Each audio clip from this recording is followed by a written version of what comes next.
so we don't have to be simple-minded. I think sexuality is a rather large determinant of human activity.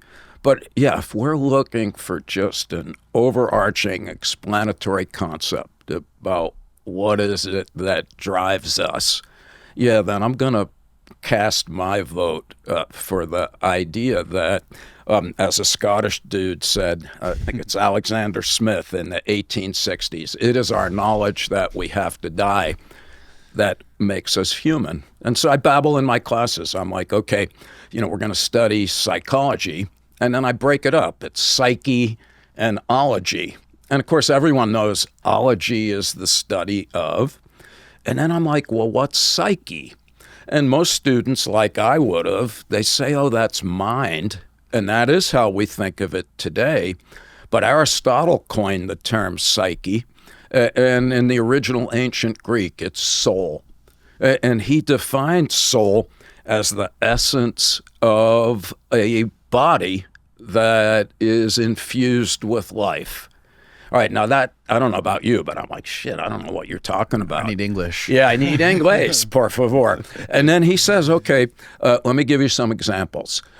If an axe were alive, the soul of an axe would be to chop. And if you could pluck your eyeball out of your head and it was still functioning, well, he says, okay, the soul of an eyeball is to see. All right, the soul of a grasshopper is to hop. All right, so that raises the question, what's the soul of a human being? And the answer depends on who you ask. And so Aristotle, he was all about that we're rational creatures, right? We call ourselves Homo sapiens, where sapiens means wise. And while I wouldn't want to be on the side of the debating team to defend that proposition, because I think while we are capable of rational thought, it is not our default mental state. But that's one way of thinking about the essence of humanity.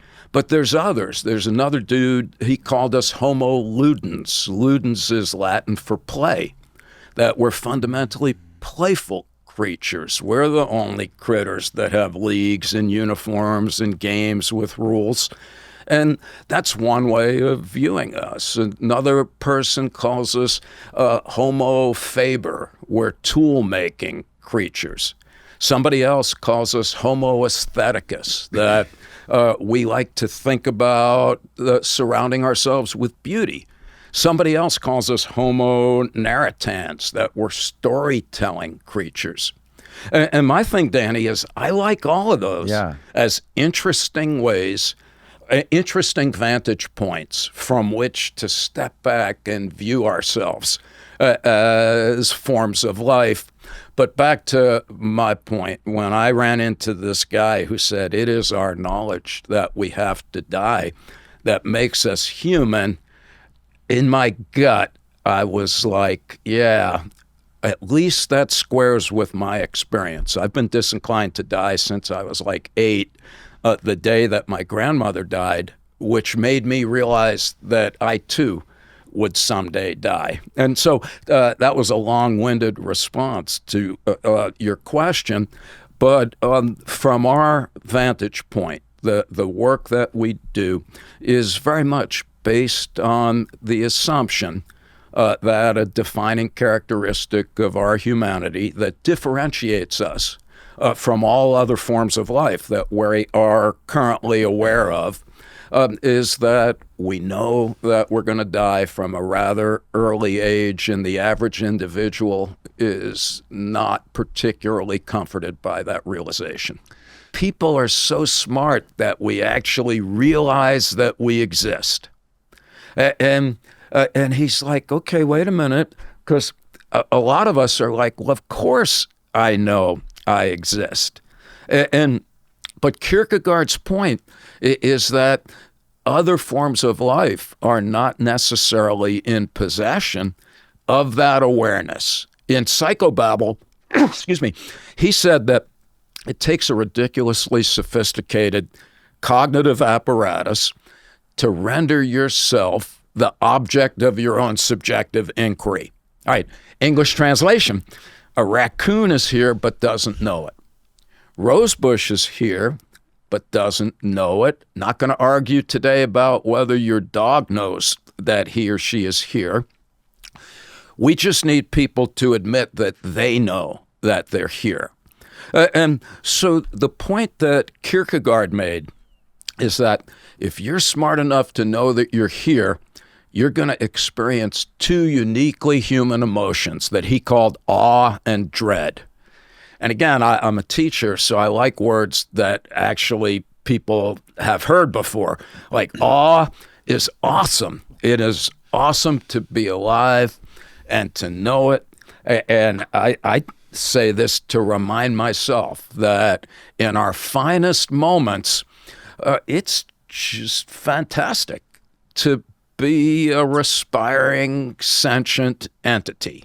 When you wake up some days, it was so beautiful on the plane, magnificent day, people are friendly, and it's just like, it is great to be alive. I didn't need to win a Nobel Prize or $1 million to just be infused with a joyous sense of awe and gratitude by virtue of merely existing, right? Hold that thought. It's great to be alive. And then Kierkegaard turns right around and says, yeah, but it's dreadful at the same time, because unless you're a child or an idiot, you realize that you're here. And that necessarily entails the collateral recognition that, like all living things, your life is of finite duration, and you too someday will expire. So that's thing number one. And this is the big Ernest Becker point, and that is that the uniquely human awareness of death. And when I say that, Danny, I'm not saying that if you're an antelope and you're about to be eaten by a hungry lion that has its jaws around your head, my guess is that you know that things are not going well. But only humans are aware of death at a rather early age, in some cases as young as 2, in situations where our life is not threatened. And so that's what makes us unique, is the awareness of death and the absence of conditions that would typically be associated with it. All right, so that's unwelcome realization number one. That's an unintended byproduct of our vast intelligence. Nobody planned it that way. It just happened. We got smart enough to know that we're here. And then when we extend our capacity to think about things over time, both past and future, we realize that the meter's running and our lives will someday also be abated. Right? But that realization is compounded when we also recognize that not only will we someday die, but we could die at any time for reasons we could never anticipate or control. And so this is what puts us, Ernest Becker argues, in a persistent state of chronic dis-ease. Put a hyphen between dis and ease. Every time that you get on an airplane that it could end up flying into a mountain or an ocean. Unfortunately, right now, that there's more guns in America than there are people, and on a hot day, a disgruntled motorist may blow your head off just because you've annoyed them. You know that the next time you get a headache, it might be a headache. Then again, it might be a golf ball-sized malignant tumor on the way of exterminating you. And so it's not only that we're going to die that causes these existential anxieties. It's that it can happen at any time.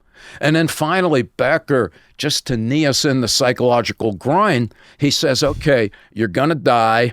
You could die at any time. And you're fucking animal, if you'll pardon the language. You're a breathing piece of defecating meat that is no more significant or enduring than a lizard or a potato. And what Becker claims is that if that's what we thought about while we were conscious all the time, I'm going to die, I could walk outside and get hit by a comet or a pandemic, I'm just a cold cut with an attitude, that we wouldn't be able to stand up in the morning. He just says we would be so debilitated by waves of existential terror that we would be functionally incapacitated. And so what he argued is that we had to do something, consciously or not, as a species, to come to terms with the reality of the human condition, and that what our ancestors did quite unconsciously and quite creatively was to develop what the anthropologists today call culture. Right, humanly constructed beliefs about reality that we share with other people in our group that helps reduce death anxiety by giving us each a sense that life has meaning and that we have value.